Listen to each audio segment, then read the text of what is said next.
Watu wangu wa one time, kujeni kwanza tuongeane ni vitu zingine, then nataka tuongelee issue ya IEBC kenye inafanyika Olkarau. Panic iko kwa UDA camp, that's the reality. Na ile panic yenye wako nayo, wale watu wenye walipewa pesa waende wafanye campaign, wafanyie huyo jamaa gavana campaign mwenye saizi yako.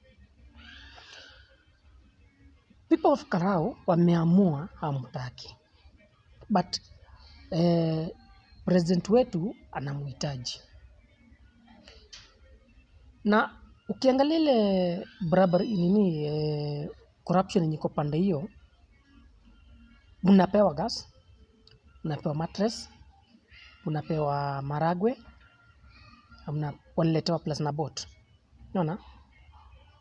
To convince raia wa vote pande ya gava. Then the worst thing ni, before you are being given all those things, unaambiwa let ID number. Wana note ID number somewhere. The moment you give that ID number, inakuanga already umesha vote. Now, let's assume tuko na 10,000 ID numbers. Hizo already ni vote registration zenye wamesha pick. Kenye watafanya, wanetu wana log in those details. After logging into those details, unapata nini? Umesha vote. The moment you are going to vote, unapata wewe hauko. Saizi Edwin Sifuna ameongelelea hiyo kitu.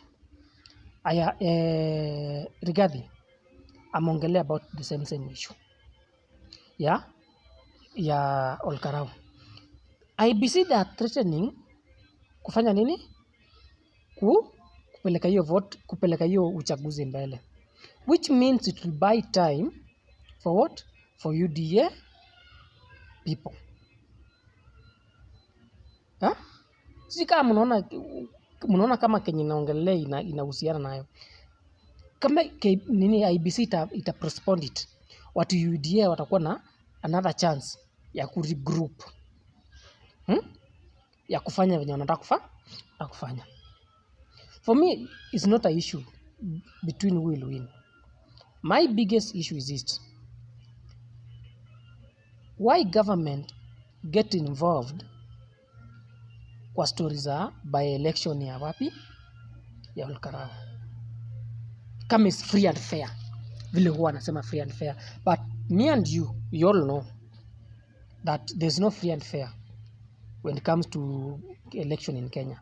Especially kama hiyo yenye tunaenda kufanya hii sasa. There's no free and fair. Kwa sababu already ni another one person is being supported by a government, while another person anajitumia pesa zake mwenyewe. So unaona haileti fairness between hiyo competition haiko fair. Haiko fair.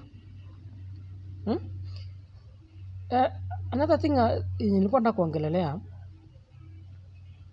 wanasema kwamba kuna issues za insecurity, vita na nini. Look it in the bigger picture.